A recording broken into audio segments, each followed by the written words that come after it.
First points, first lap DNFs, and an unbearable heat. This week we're chatting all about the Austrian Grand Prix, so get ready, because you've been summoned to the steward's office. Hello everyone, welcome back to the steward's office. I'm Saira, and this week Formula One headed out to the Red Bull Ring for the Austrian Grand Prix. And this is a circuit that I absolutely love when F1 goes to, because yeah, we get some great racing. There are 3 DRS zones there. We have the risk of drivers getting track limit infringements. The curbs can be quite harsh. But, can't lie, part of the reason why I enjoy this circuit is because of the fact that we just have the most beautiful views when F1 head there. It's nestled in the Styrian Mountains. You get all this beautiful landscape in and around the circuit.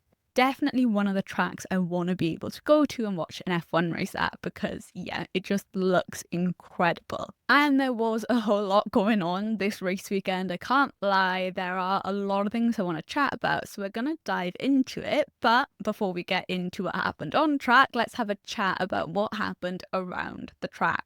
So upgrades wise, we had a couple of teams bring 1 or 2 upgrades. The ones that stood out the most to me though, and I think to a lot of people, were Ferrari's upgrades. We finally got the Ferrari upgrades that, I don't know about you guys, but I have definitely been waiting for. Now, I heard about these upgrades a good couple of races ago. I want to say it was the start of the European season at Imola. It sounded like they were going to have them.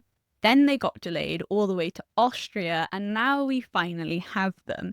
It's a brand new floor on both of the Ferrari cars. It's not this massive overhaul of their design concept at all, but the hope is that that floor will start solving some of the problems Ferrari are having with things like their rear stability. And on the topic of Ferrari, we ended up having news early on Sunday before the race that Fred Vasseur was not going to be there for the race. He'd been there for the rest of the weekend, but there was a family emergency and he was heading back home. So I'm hoping everything is okay with him and his family. We had a press conference on media today. Oscar Piastri had said that Mclaren are allowing him and Lando Norris to continue racing, and that was something I really wanted to know coming into this race weekend, because after the incident in Canada, I was really curious what McLaren were going to do. Were they going to have really strict rules of racing with their drivers and how they battle each other?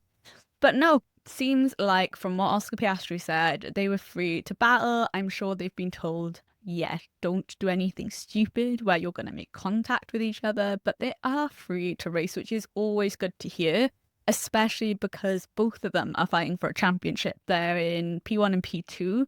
So yeah, you want to see them be able to fight it out on track, especially because McLaren by far are the quickest team. So it's only those two that are battling at the front. Not much other than that though around the F1 weekend. We had a good couple of rookies coming in for a rookie FP1 session. Some drivers obviously then missed out on that session, but it was good to see some younger talent getting that chance. Let's get into all of that on-track action though, and we are going to start off with qualifying, which came with its own little bit of drama. Kicking off with the fact that Carlos Sainz was knocked out in Q1, and with that marks his 3rd consecutive Q1 exit. Definitely not something that he would have wanted moving to Williams. Not something that a lot of us had been expecting, considering Williams' pace at the beginning of the year. And just super disappointing to see, but he had damaged the floor of his car during one of the runs and it just made him lose so much performance. So he was out in Q1. Also out in Q1 though was Yuki Tsunoda. It has been a struggle for him since he's taken the Red Bull seat to qualify well and to do well in the races. Surprisingly, Helmut Marko, and I do think it was Helmut Marko, was like, it's difficult because, yeah, the car basically has a really narrow setup window where you can get it right. I say, and I can't lie, I was not expecting Helmut Marko to come out in defense of Yuki. Generally, because he doesn't tend to come out in defense of the second driver. Like, I don't think since Perez, like before Perez, he has really come out in support of the second driver. So I don't really know what's going on there. But yes, not a great qualifying for Yuki Tsunoda. Williams just faced a bit more disappointment because Alex Albon was out in Q2 as well, which wasn't great. Going into Q3 then, when the little bit of drama happened, because when all the drivers went out towards the end of Q3 to set in their last fast lap, Pierre Gasly ended up having a bit of a moment, a bit of a spin on his warm-up lap, and that caused the yellow flags to come out, and basically everyone had to abort their fast lap. It ended up meaning that all the drivers were qualified depending on what their first lap time was. They didn't get the chance to put in a quicker lap time, and so many of those drivers had saved an extra set of soft tyres for this. All went to waste, but what it did mean is that Lando Norris was on pole position, and I think, honestly, even without that yellow flag, Lando would have been on pole because he was absolutely electric around this circuit throughout the weekend, and in quali was just fantastic, did not put a foot wrong. That yellow flag did help Charles Leclerc though, in my opinion. He was in P2, qualified in P2. I do think had the yellow flag not been there, Oscar Piastri could have potentially pipped him to the post there and taken P2. So I think it did benefit Charles Leclerc. I don't think anyone was going to get pole position. So I do think it helped him out. Oscar Piastri then in P3, Lewis Hamilton in P4, which is a pretty decent result for Ferrari, let's be honest here. The two main surprises in Q1 for me was, first of all, Max Verstappen being in P7. He was not happy with the car at all. I can't blame him. This really was not a starting position we tend to see Max Verstappen in. So yeah, he was starting further down the grid than what most of us had been expecting, especially with his record around this circuit. He does so well around the Red Bull Ring. So many of his fans and supporters come out, and obviously it being Red Bull's home race, a lot of people really rooting him on to do well, but just could not get a nice lap together because the car wasn't great. The biggest story for me in Q3 though comes from good news, and that's the fact that Gabriel Bortoleto got into Q3 and achieved his best ever career qualifying. He did absolutely amazing, and considering his teammate Nico Hülkenberg ended up being kicked out in Q1, he exited in Q1, an absolutely phenomenal result for Bortoleto and was amazing to see. And it's great to see that Sauber are making those improvements to the car. It gives me a lot of hope for them as the season goes on. But yeah, to see Gabriel Bortoleto as a rookie get his first Q3 appearance was amazing. Max Verstappen did say he helped Gabriel Bortoleto out a little bit and gave him a bit of a slipstream, but yeah, really amazing to see, and one of those sort of feel-good moments in Formula One. Let's move on to the actual race though, because it was actually a really interesting race. I think compared to Canada, definitely it was a really interesting race. I think the middle part of this race, there were some points, but I think we get this in most races at this point. Middle part was a little quiet and a little bit boring, mainly because a lot of the drivers wanting to look after tyres and engines because the temp was insane. It was very hot out in Austria and the track temp was just not great for the tyres.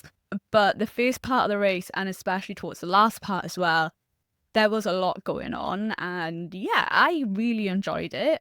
So let's dive into what happened, looking at the top of the championship, who is leading it at the moment. Max Verstappen continues to be in third place, but he had a miserable Austrian Grand Prix. Kind of just carried on from that miserable qualifying for him. He ended up DNFing on the first lap after Kimi Antonelli locked up his tyres going into a turn and ended up causing a collision with Max Verstappen. Gutting because, like I said, he is really good at this circuit. Has, I think, 4 or 5 wins there now. So yeah, definitely not the weekend that he would have wanted or Red Bull.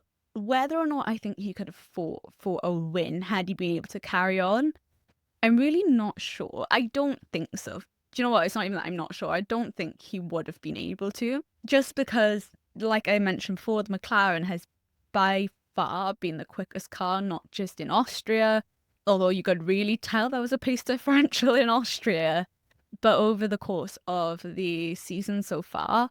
But I think more with Max, I would have been really interested at where his pace was compared to the Ferraris. So kind of disappointed we didn't get to see that, but I'm sure Max is a bit more disappointed. But that was a lap 1 DNF, and also Kimi Antonelli also having a lap 1 DNF. But right at the top of the table are obviously both McLaren boys, Oscar and Lando. And like I mentioned at the start of the episode, I'm so glad that McLaren have let those boys continue racing each other, because it was incredible to watch at the start of the race, that beginning stint. It was absolutely incredible to watch them wheel to wheel racing. It was proper edge of your seat racing, and it was done so well by both of the drivers.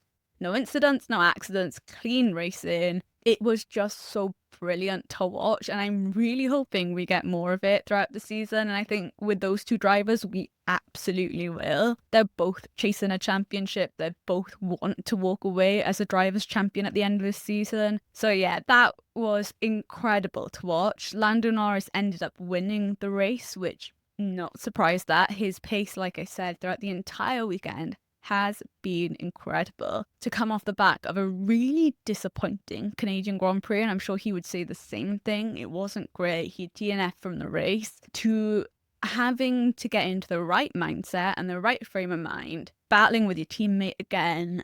And yeah, throughout the entire weekend, just did so incredibly well. And he also missed FP1. He had given up his seat for Alex Dunn to do a rookie session in FP1. So he was one session down, but the minute he got into the car in FP2, it just felt like everything clicked into place with him. So a fantastic performance for him. Oscar Piastri, though, finished in P2, but is still P1 in the championship. Amazing battles from him as well on his side.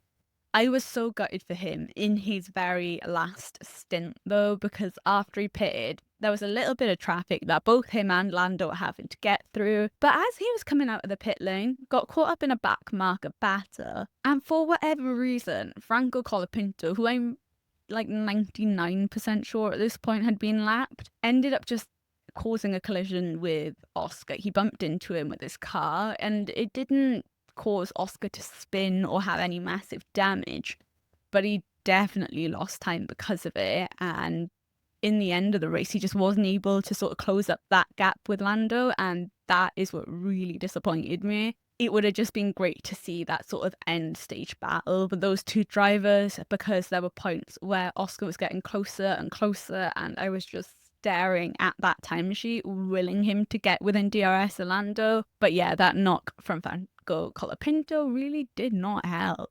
Let's have a bit of a quick chat about Ferrari, though, looking at more of the constructor side of the championships now rather than the drivers, and their new floor seems to be working so far. So far, so good. Touch wood, it'll stay like that. I'm really hoping it does. I'm not saying, right, and I don't think anyone would say that this upgrade has brought them massively closer to McLaren, that they're going to be battling consistently with McLaren for race wins and all the rest of it. Nope, I'm not saying that even in the teeny tiniest slightest bit from what we've seen in Austria, right? That's not happening. It has increased their pace a little bit, I think, which is really great to see. More than anything, and I think what the drivers are going to appreciate more than anything, is the fact that the drivers seem happier with the car with this upgrade. I didn't hear as many complaints from Charles or Lewis about the handling of the car, about the rear-stability of the car. There might be a small setup window for this car, but they do seem happier with it, which I think is a positive sign, and we need to take that at this point with Ferrari. But yeah, the drivers seem happier. Lewis, in his post-race interviews and everything, just seems to be a lot more positive with the car. Charles Leclerc finished in P3 on the podium. Lewis Hamilton was in P4, but both of them just seemed happy in their post-race interviews. And even when they finished like P4 and P5 and things before, they've never seemed that chuffed about it. But this time around, it felt like there was a shift in their attitude towards this car and about this season now. And I think it was Lewis that said in his post-race interviews, he feels like things are slowly starting to come together, both for him getting used to the car. He said, yeah, he feels like something is starting to click for him, but also just as an organisation, Ferrari as a whole, with the team, they're executing well, the upgrades are really working. So there are positive signs for Maranello coming out of Austria. So I've got my fingers crossed this is going to go well for them. When they hit Lewis's home race at Silverstone, really got my fingers crossed for that. But also for when Ferrari head to Monza for their home race, I'm really hoping that the Tifosi that go there get a performance from Ferrari that they're hoping for. The only other team I want to have a chat about, though, is Mercedes, because McLaren are continuing to lead the championship, no problem, and there's really not much more to say about them, let's be honest, right? Mercedes, though, it was not a great Austrian Grand Prix for them. They had difficulties, is the only thing I can say, starting with obviously Kimi Antonelli having that incident with Max Verstappen DNFing and is now facing a 3-place grid penalty in Silverstone because of that. George Russell, though, he was the only Mercedes car that was running the race, and at the start of the race, it did look really promising from him. I thought he might be able to battle with the Ferraris a little bit. Overtook Lewis Hamilton right at the start of the race. Later on in that lap, Lewis overtook him again. And he did look like he was catching up with Lewis for the first couple of laps of the race. It looked like they might have a bit of a battle. And then George started to fall back and further back and further back. And then he was over a pit stop away from Lewis at one point in the race. And I don't think that's just Mercedes outright race pace. I don't think they're that slow. I think a lot of it has to once again do with the fact that this car and this engine from Mercedes does not cope well with heat and the warmth, and Austria was incredibly warm for them. So I think a lot of it was probably not wanting to get into the dirty hot air behind Lewis's car and then having to just manage brake temps and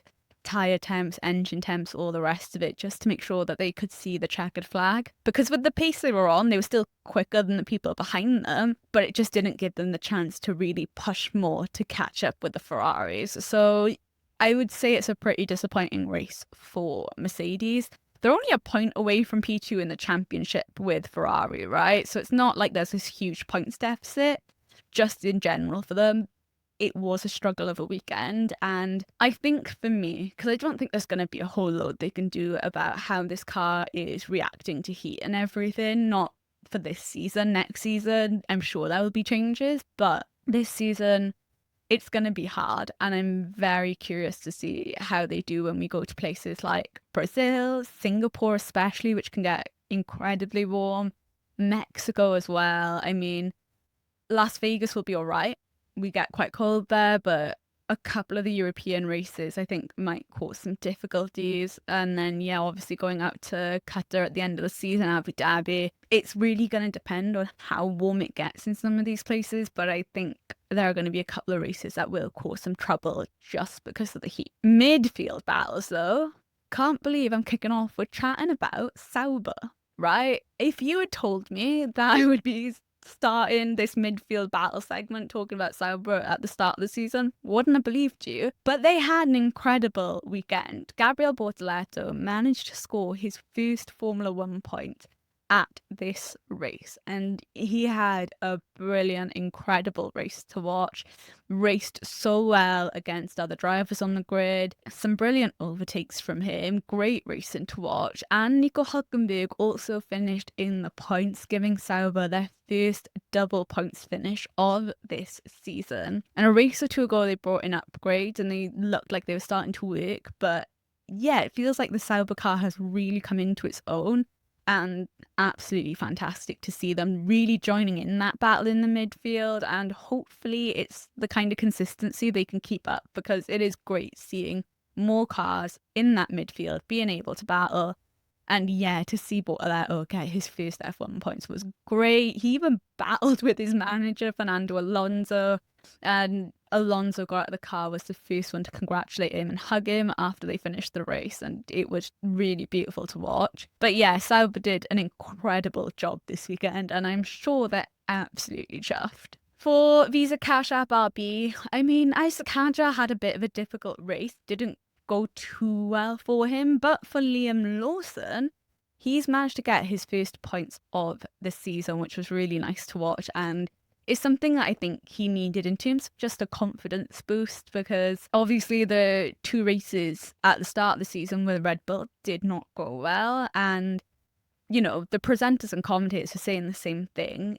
It felt like there was just a drop in his confidence after that, which I think is understandable. I think most of us would feel that same way. But hopefully this is going to be the sort of confidence boost he needs to move through the rest of the season. And yeah, there was a post from VCarb on social media, and it just made me absolutely love the way this team really uplift both of their drivers, because I feel like Laurent Mekies and the entirety of VCarb understand that they have 2 young drivers at the start of their Formula One career with them, even though, yes, Liam Lawson has done a good couple of races in Formula One at this point because of previous seasons. He's still a young Formula One driver. Isaac Hadjar, flat out just a rookie this year, but I feel like they're doing a really good job of supporting them and just helping them enjoy this experience and building up their confidence, and it looks to be paying off for them. Let's have a chat though about a little bit of the drama, a little bit of the chaos that happened during this race, and we need to start off with incidents, because there were 3 of them in the end. We had 3 incidents that we should probably have a chat about. Now, the first one I mentioned was at the start of the race. Kimi Antonelli, Max Verstappen. Kimi put his hands up straight away, went to Red Bull Hospitality to apologise to Max, and has been given that 3-place grid penalty, even though it was the first lap of the race. The stewards did still deem Kimi Antonelli to be wholly at fault there, so he is going to have to deal with that, and I think it's 2 penalty points on his licence. The other 2 incidents, one of them was Yuki Tsunoda and Franco Colapinto. That was more towards the second half of the race, and Yuki ended up with a 10-second time penalty for that. And then it seemed like Franco Colapinto also wanted to get in on the incidents that were happening, and he had that bump with Oscar Piastri that I mentioned as well. Oscar Piastri just had the most amazing post-race radio. It was basically like, yeah, after all these years, Alpine are still going to find a way to mess this up for me. So I don't know how you can't love Oscar and his radios. They are absolutely amazing. But I do think it did sort of inhibit Oscar Piastri from being able to try and chase down Lando Norris. But yeah, for Franco, not great. This wasn't a great race for him overall. And you know what? Right, Alpine have said that Franco is going to be in the car for the rest of the season. He's not on like a 5-race contract like Jack Doohan was or anything, but it's just not looking great for him right now, and he might be here to the end of the season, but if performances don't get better, I don't know whether Flavio Briatore is going to have him in for another season. Let's jump back to Yuki Tsunoda for a second though, because yeah, he had the incident, the 10-second time penalty. This entire weekend for Yuki Tsunoda though has not been brilliant. He exited in Q1, like I said, was starting at the back of the field, and obviously because Max Verstappen had DNF'd, he was the sole Red Bull at their home Grand Prix that was running in the race. And he never really moved from the back of the field, to be honest with you. His pace wasn't great. He was battling with a lot of the midfield cars and the back marker cars, and was kind of a back marker himself during that race. He got lapped and Red Bull took no points. It was a hard weekend for him, and for Red Bull as a whole, this was not great. And I've spoken about it over on like TikTok and Instagram and everything, and the commentators and presenters have also brought it up. But I think this really highlights how particular that car is, because it is starting to seem like it's only Max that can get any decent pace out of it. And that's not great when we get races like this where Max has DNF'd, or if Max ever decides to leave the team, or when he eventually, in however many years, opts to retire from the sport.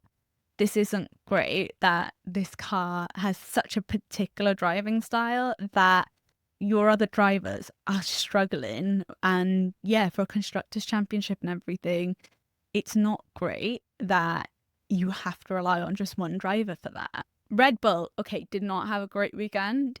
The team that I think had the absolute worst weekend, though, was Williams.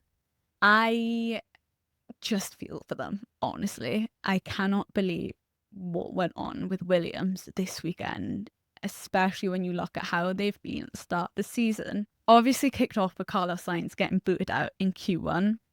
He then couldn't get out of first gear as the cars went for their formation lap, so he's stuck in his grid box. Eventually, he managed to get going, went into the pit lane, because that was where he was going to have to start from because he wasn't joining the formation lap with all of the cars. Whilst he was waiting in the pit lane, his brakes caught on fire. The left and right brake caught on fire, and we had the Marshalls and the Williams mechanics run out to get that fire out. It looked pretty bad, I can't lie.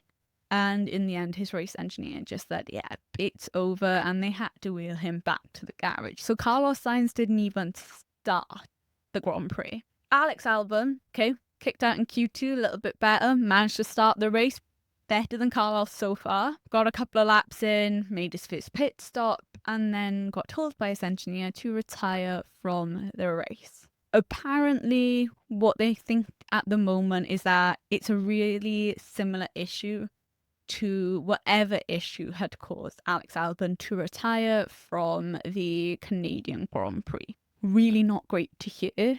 And it does mean that it's Alex's third consecutive DNF this season. So last 3 races now, he has not managed to finish. His post-race interview, he couldn't understand what was going on because he was like, look, we haven't massively changed the car compared to what we started the season with. And when we started the season, it was doing well and it was getting points and all the rest of it.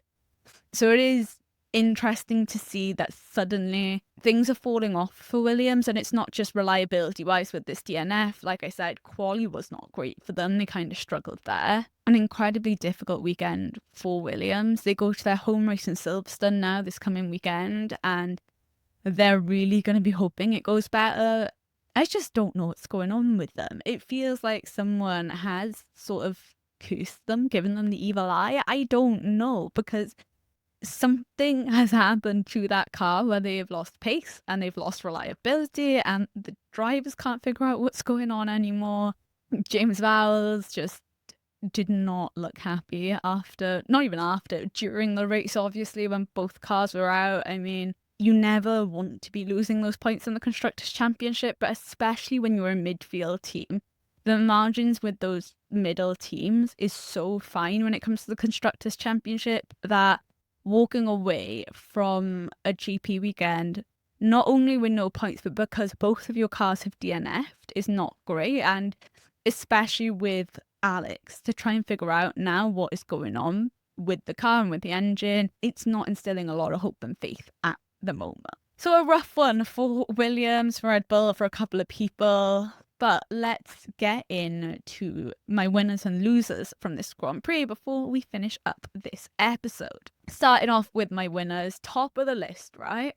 Gabriel Bortoleto. He won Driver of the Day, and it was so deserved. He had an incredible weekend. I hope that Audi have a competitive car, because I think with him and Nico Hülkenberg, it's going to be great to see what they're able to do. But yeah, stellar performance from Gabriel Bortoleto this weekend. Also on that list is obviously Lando Norris, having won the race, led all the sessions that he was involved in, took pole position. I mean, did incredibly well throughout the race, and is able to slowly start closing that gap with Oscar Piastri. The team that I've got on this list is Ferrari. I know it wasn't an amazing performance. They did seem a little bit more put together as a team this weekend, though. I know they pitted Lewis Hamilton when he asked not to, but can't get everything you want, guys, so I'll take it.